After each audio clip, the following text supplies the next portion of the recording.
जय श्री कृष्ण दोस्तों। आज मैं आप सबके लिए कृषि एवं फसल संबंधित महत्वपूर्ण 30 MCQ क्वेश्चन आंसर लेकर आई हूँ, जो हमारे विभिन्न प्रकार के कंपटीशन एग्जाम के लिए अत्यधिक महत्वपूर्ण हैं। जिसमें हम बात करेंगे कृषि एवं फसल के अध्ययन के प्रमुख शाखाएं के बारे में, जैसे कि agronomy, pomology, olericulture, floriculture, viticulture आदि के बारे में। जिसमें हमारा पहला क्वेश्चन है, फसलों की खेती के अध्ययन को क्या कहते हैं? Option A pomology, B agronomy, C floriculture, D pedology. इसका राइट आंसर क्या है? Option B agronomy. फसलों के अध्ययन को हम एग्रोनॉमी कहते हैं। क्वेश्चन नंबर सेकेंड, फलों की खेती के अध्ययन को क्या कहते हैं? Option A olericulture, B pomology, C apiculture, D viticulture. इसका राइट आंसर है ऑप्शन बी पोमोलॉजी। फलों के अध्ययन को हम पोमोलॉजी कहते हैं। विटीकल्चर यह अंगूर के अध्ययन है और ओलेरिकल्चर यह सब्जी के अध्ययन को कहते हैं। क्वेश्चन नंबर सेकेंड, सब्जियों के अध्ययन को क्या कहते हैं? Option A olericulture, B silviculture, D pedology, D floriculture.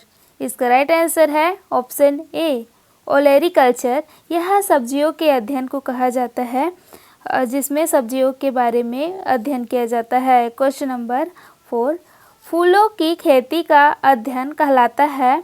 Option A floriculture, B pomology, C pisciculture, D agronomy. इसका राइट आंसर है ऑप्शन ए फ्लोरिकल्चर। फूलों के अध्ययन को हम फ्लोरिकल्चर कहते हैं। क्वेश्चन नंबर 5, अंगूर की खेती का अध्ययन कहलाता है? Option A viticulture, B sericulture, D apiculture, D pedology. इसका राइट आंसर है ऑप्शन ए विटीकल्चर। अंगूर के खेती के अध्ययन को विटीकल्चर कहते हैं और सेरिकल्चर के अंतर्गत हम रेशम की कीट का पालन किया जाता है, उसका अध्ययन करते हैं। और क्वेश्चन नंबर 6 है, रेशम कीट पालन का अध्ययन कहलाता है? Option A sericulture, B apiculture, C pisciculture, D silviculture. इसका राइट आंसर है ऑप्शन ए सेरिकल्चर। सेरिकल्चर के अंतर्गत हम रेशम के कीट पालन का अध्ययन किया जाता है और पिसिकल्चर के अंतर्गत मछली पालन का अध्ययन किया जाता है और एपीकल्चर यह मधुमक्खी पालन का है। क्वेश्चन नंबर 7, मधुमक्खी पालन का अध्ययन कहलाता है? Option A pisciculture, B apiculture, C pedology, D floriculture. इसका राइट आंसर है ऑप्शन बी एपीकल्चर। मधुमक्खी पालन का अध्ययन क्या कहते हैं? एपीकल्चर कहते हैं। पिसिकल्चर के अंतर्गत मछली पालन का अध्ययन किया जाता है और इसमें फ्लोरिकल्चर में फूलों का अध्ययन किया जाता है। क्वेश्चन नंबर 8, मछली पालन का अध्ययन कहलाता है? Option A sericulture, B pisciculture, C silviculture, D agronomy. इसका राइट आंसर है ऑप्शन बी पिसिकल्चर। मछली पालन का अध्ययन को पिसिकल्चर कहते हैं और एपीकल्चर मधुमक्खी पालन का अध्ययन को कहते हैं और विटीकल्चर अंगूर उत्पादन के अध्ययन को कहते हैं। क्वेश्चन नंबर 9, वनों एवं वृक्षों के अध्ययन को क्या कहते हैं? Option A silviculture, B pomology, C pedology, D olericulture. इसका राइट आंसर है ऑप्शन ए सिल्वीकल्चर। वनों एवं वृक्षों के अध्ययन को सिल्वीकल्चर कहते हैं और पोमोकल्चर या फलों के उत्पादन को कहते हैं, उसका अध्ययन किया जाता है उसे। क्वेश्चन नंबर 10, मिट्टी के अध्ययन को क्या कहते हैं? Option A agronomy, B pedology, C floriculture, D viticulture. इसका राइट आंसर है ऑप्शन बी पेडोलॉजी। पेडोलॉजी मिट्टी के अध्ययन को कहते हैं। इसको ज्ञात करने का ट्रिक है, पेड़ हमेशा मिट्टी में होता है, तो पेडोलॉजी किसका अध्ययन है? मिट्टी का अध्ययन है। क्वेश्चन नंबर 11, विश्व में हरित क्रांति के जनक कौन है? Option A M S. Swaminathan, B Norman Borlaug, C J ली बोस, डी ग्रेगर मेंडल। इसका राइट आंसर है ऑप्शन बी नॉर्मन बोरलॉग, यह विश्व हरित क्रांति के जनक कहलाते हैं। क्वेश्चन नंबर 12, भारत में हरित क्रांति के जनक कौन हैं? Option A Norman Borlaug, B M S Swaminathan, C M S Visvesvaraya, D Verma. इसका राइट आंसर है option B M S Swaminathan. यह भारत के हरित क्रांति के जनक है और विश्व हरित क्रांति के जनक नॉर्मन बोरलॉग है। क्वेश्चन नंबर 13, भारत में फसलों की मुख्यतः कितने मौसम में बांटा गया है? ऑप्शन ए 2 मौसम में, बी 3 मौसम में, सी 4 मौसम, डी 5। इसका राइट आंसर है ऑप्शन बी 3 मौसम में। इसमें खरीफ फसल, जायद फसल, रबी फसल है और रबी फसल को नकदी फसल कहते हैं। खरीफ फसल यह वर्षा पर निर्भर होती है। क्वेश्चन नंबर 14, रबी फसलें कब बोई जाती है? ऑप्शन ए जून जुलाई में, बी अक्टूबर नवंबर में, सी मार्च अप्रैल, डी जनवरी फरवरी। इसका राइट आंसर है ऑप्शन बी अक्टूबर नवंबर में रबी फसल बोई जाती है और यह गर्मी की फसल है जिसमें पानी की अत्यधिक क्या होती है आवश्यकता होती है। और क्वेश्चन नंबर 15 है, निम्नलिखित में से खरीफ फसल कौन सी है? ऑप्शन ए गेहूँ, बी चना, सी धान, डी सरसों। इसका राइट आंसर है ऑप्शन सी धान। धान यह खरीफ फसल है और छत्तीसगढ़ को धान के कटोरा के नाम से जाना जाता है और यह फसल वर्षा पर निर्भर होती है, खरीफ फसल। क्वेश्चन नंबर 16, निम्न में से रबी फसल कौन सी है? ऑप्शन ए मक्का, बी कपास, सी गेहूँ, डी बाजरा। इसका राइट आंसर है ऑप्शन सी गेहूँ। गेहूँ यह रबी फसल है जो कि गर्मी के मौसम में बोई जाती है। क्वेश्चन नंबर 17, जायद फसलें कब उगाई जाती है? ऑप्शन ए जून सितंबर, बी अक्टूबर मार्च, सी मार्च जून, डी दिसंबर फरवरी। इसका राइट आंसर है ऑप्शन सी मार्च जून के महीने में जायद फसल बोई जाती है। जायद फसल को नकदी फसल कहा जाता है क्योंकि इसका पैदावार होते ही इसके से बेच के क्या मुनाफा कमाया जा सकता है। क्वेश्चन नंबर 18, जायद फसल का उदाहरण है? ऑप्शन ए तरबूज, बी गेहूँ, सी धान, डी चना। इसका राइट आंसर है ऑप्शन ए तरबूज। तरबूज यह जायद फसल का उदाहरण है। इसके अंतर्गत खीरा, ककड़ी, खरबूज आदि ये सभी भी आते हैं जायद फसल के अंतर्गत और धान यह खरीफ फसल के अंतर्गत आता है। क्वेश्चन नंबर 19, दलहनी फसलें मिट्टी में क्या बढ़ाती है? Option A phosphorus, B potash, C nitrogen, D calcium.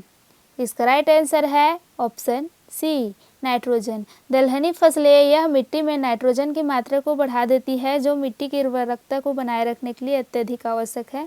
Question number 20, jute की खेती के लिए सबसे उपयुक्त मिट्टी कौन सी है? ऑप्शन ए काली मिट्टी, बी लाल मिट्टी, सी जलोढ़ मिट्टी, डी लेटेराइट मिट्टी। इसका राइट आंसर है ऑप्शन बी लाल मिट्टी। जूट की खेती के लिए अत्यधिक उपयुक्त मिट्टी मानी जाती है और उसी प्रकार काली मिट्टी यह कपास और धान की खेती के लिए अच्छी मानी जाती है। क्वेश्चन नंबर 21, चावल उत्पादन में भारत का विश्व में कौन सा स्थान है? ऑप्शन ए पहला, बी दूसरा, सी तीसरा, डी चौथा। इसका राइट आंसर है ऑप्शन बी दूसरा। चावल उत्पादन में भारत के स्थान विश्व में दूसरा है और चावल का उत्पादन यह खरीफ फसल के अंतर्गत आता है। Question number 22, miracle rice of India किस धान की किस्म को कहा जाता है? Option A IR8, B Jaya, C basmati, D Swarna. इसका राइट आंसर है ऑप्शन बी जया। यह मिरेकल राइस ऑफ इंडिया की किस्म की खेती कहा जाता है। क्वेश्चन नंबर 23, गेहूं का सबसे बड़ा उत्पादक राज्य कौन सा है? Option A Punjab, B Haryana, C Uttar Pradesh, D Rajasthan. इसका राइट आंसर है ऑप्शन सी उत्तर प्रदेश। उत्तर प्रदेश में सर्वाधिक मात्रा में गेहूं का उत्पादन होता है, इसीलिए गेहूं का सबसे उत्पादक राज्य उत्तर प्रदेश को कहा जाता है भारत में। क्वेश्चन नंबर 24, दलहन का सबसे बड़ा उत्पादक एवं उपभोक्ता देश कौन सा है? ऑप्शन ए चीन, B Bharat, C America, D रूस। इसका राइट आंसर है ऑप्शन बी भारत। भारत में दलहन अत्यधिक मात्रा में उत्पादन होता है और धान उत्पादन में यह विश्व में दूसरा स्थान रखता है हमारा देश भारत। क्वेश्चन नंबर 25, कपास के लिए सबसे उपयुक्त मिट्टी कौन सी है? ऑप्शन ए काली मिट्टी, बी लाल मिट्टी, सी जलोढ़ मिट्टी, डी रेतीली मिट्टी। इसका राइट आंसर है ऑप्शन ए काली मिट्टी। यह कपास की खेती के लिए सर्वाधिक उपयुक्त मिट्टी मानी जाती है काली मिट्टी को, क्योंकि इसका जल धारण क्षमता अत्यधिक मात्रा में होती है और यह धान की खेती के लिए भी उपयुक्त है। क्वेश्चन नंबर 26, चाय का सबसे बड़ा उत्पादक देश कौन सा है? ऑप्शन ए भारत, बी चीन, सी श्रीलंका, डी जापान। इसका राइट आंसर है ऑप्शन बी चीन। चाय उत्पादन का सबसे बड़ा उत्पादक देश चीन है और चावल उत्पादन में भारत दूसरा नंबर में आता है। क्वेश्चन नंबर 27, गन्ने में शर्करा मापने का यंत्र क्या कहलाता है? Option A barometer, B refractometer, C hydrometer, D thermometer. इसका राइट आंसर है ऑप्शन बी रिफ्रैक्टोमीटर। गन्ने में शर्करा मापने का जो यंत्र है उसे रिफ्रैक्टोमीटर कहते हैं। क्वेश्चन नंबर 28, मिश्रित खेती क्या है? ऑप्शन ए केवल फसल उत्पादन, बी केवल पशुपालन, सी फसल उत्पादन एवं पशुपालन दोनों, डी केवल बागवानी उत्पादन। इसका राइट आंसर है ऑप्शन सी फसल उत्पादन एवं पशुपालन दोनों। यह मिश्रित खेती के अंतर्गत आता है। क्वेश्चन नंबर 29, केंद्रीय शुष्क बागवानी संस्था कहाँ स्थित है? Option A Bhopal, B Lucknow, C Jaipur, D Patna. इसका राइट आंसर है ऑप्शन बी लखनऊ। लखनऊ में केंद्रीय शुष्क बागवानी संस्थान स्थित है। क्वेश्चन नंबर 30, भारत की लगभग कितनी आबादी कृषि पर निर्भर है? Option A 20%, B 40%, C 60%, D 80%। इसका राइट आंसर है ऑप्शन सी 60%। भारत की लगभग 60% आबादी है जो कृषि पर निर्भर है और कृषि वर्षा पर निर्भर रहती है। आज के वीडियो में हमने क्या सीखे, चलिए चलते हैं उसको जानते हैं। भारत में फसलें कौन कौन सी है? रबी फसल है, खरीफ फसल है और जायद फसल। ये तीनों फसल अलग अलग मौसम में बोई जाती है, जैसे कि रबी फसल अक्टूबर से नवंबर में बोई जाती है। जायद फसल यह मार्च से जून में बोई जाती है और इसे नकदी फसल कहते हैं। उसी प्रकार दलहनी फसल लगाने का फ़ायदा है। क्यों लगाते हैं? क्योंकि ये मिट्टी में नाइट्रोजन की मात्रा बढ़ा देती है। और देखते हैं सेरिकल्चर किसका अध्ययन है? रेशम कीट के अध्ययन। पिसिकल्चर मछली पालन और एपीकल्चर मधुमक्खी के पालन को कहते हैं। उसी प्रकार फ्लोरिकल्चर फूलों का अध्ययन को कहा जाता है।